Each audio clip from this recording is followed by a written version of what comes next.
Christine Gati Alfons, and I am from this community, that is the Kuria community in Migori County.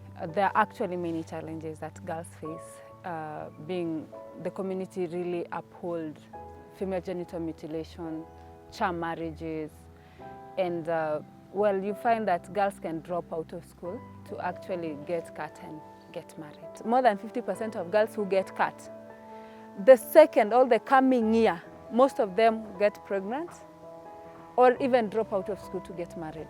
In Kuria,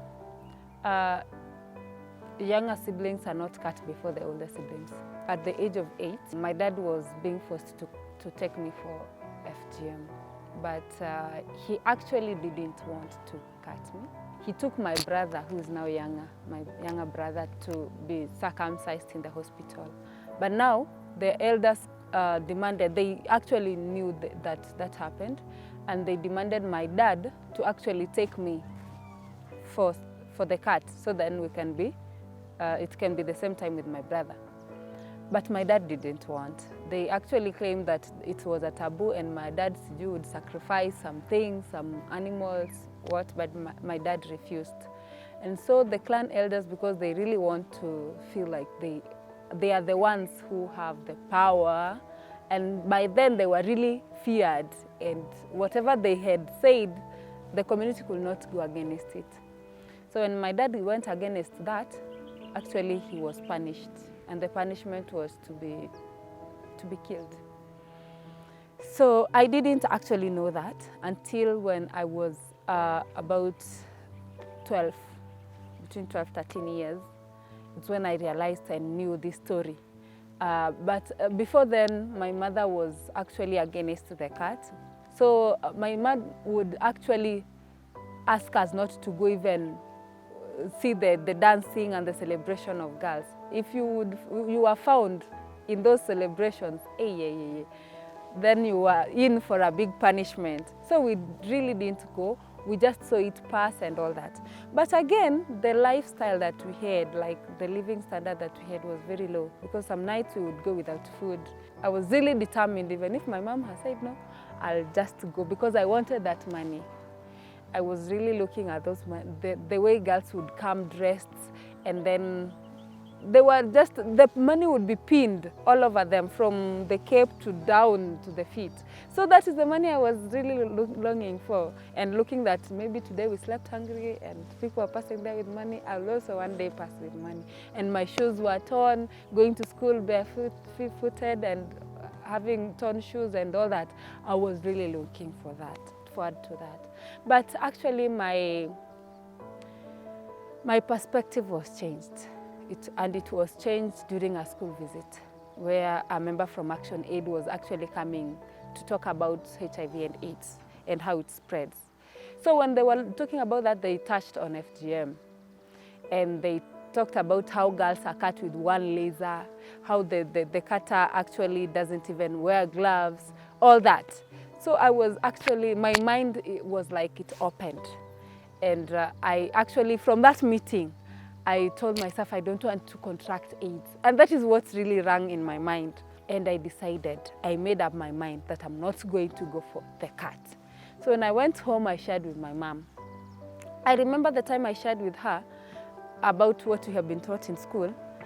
It's the tears that I saw coming out from her eyes. She said, actually, your dad even did not want you people to get cut. There, I felt like Dad had started something that that wanted me to accomplish it. So I felt like I'm not going to let him down. I felt like I have to stand for myself, not to be cut, and also make sure that my younger sisters are not actually cut. And actually it was like that. Later, I felt like I realized there are those girls who actually do not have someone to actually help them or stand for them not to be cut. That's when I realized that I have to stand for other girls. I have to help them to know why they should not go for the cut. And that is my inspiration to starting Safe Engage Foundation.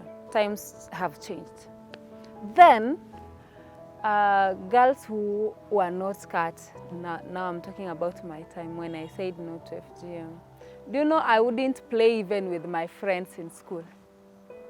They were saying, you are younger than us. Yes, we are in the same age, but because I'm not cut, I am now younger than them. So I should play with kids in lower primary, yet I'm in upper primary. So you see, the stigma actually started even with the kids themselves. But right now, if you're cut or not cut, and in school, even no one even thinks about that, and no one even identifies that or thinks that you are not cut and you should not play with us, that is with other kids. With families, the girls who are not cut are actually even given more respect. The perspective have changed, and those girls who are actually out there and are listening to me right now and are deliberately willing not to go for FGM, I would encourage them that that is the right decision they're making, and they'll be good examples to others. Only they have to ensure that they take education serious.